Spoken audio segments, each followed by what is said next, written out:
Hi, so today we're going to talk about finding the area between the curves y equals cosine x, y equals 2 minus cosine x from 0 to 2 pi rotated around the line y equals 4. So the first thing we want to do is we want to graph the curves y equals cosine x and y equals 2 minus cosine x. So I graphed y equals cosine x in this dark pink, and I graphed y equals 2 minus cosine x in this light pink. And I noted where they intersect. So they intersect at 0, 1 and 2 pi, 1.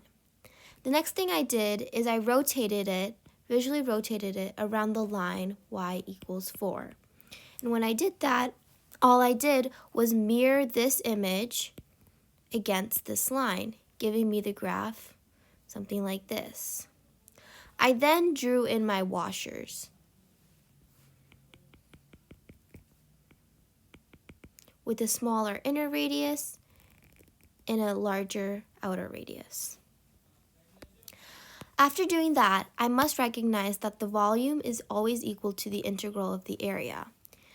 Knowing that, I attempt to find the area. The first thing I want to do is find the inner radius. The inner radius is always the one closer to the line you're rotating against. In this case, it is the graph y equals 2x minus cosine, because as we can see, it is much closer to this line than is the graph y equals cosine x.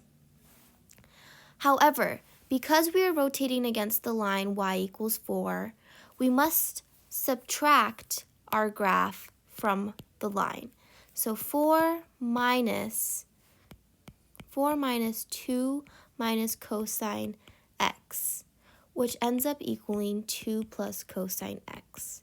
So that is our inner radius, as written here. Our outer radius, we must do the same thing. And we first realize that our outer radius is the curve further away from the line we're rotating around, which in this case is y equal cosine x in the dark pink. However, we have to do the same thing. We must subtract this curve from 4 since we are rotating around the line y equals 4, giving us an outer radius of y minus cosine x. Knowing our outer and inner radius, we can attempt to find the area of the washer. When finding the area of the washer, you find the area of the larger circle minus the area of the smaller circle. The area of the larger circle is pi times 4 minus cosine x squared, where 4 minus cosine x is the radius of the larger circle, minus pi times 2 plus cosine x squared, where 2 plus cosine x is the radius of the smaller circle. After solving for the area, we can plug it in to our volume. Since we know that our bounds are from 0 to 2 pi, we can plug them into our integral, as from 2 pi to 0. We then plug in our area, and we solve it, figuring out that the volume, the integral of the area, which is equal to the volume, is equal to 24 pi squared. Thanks for watching. I hope this helped.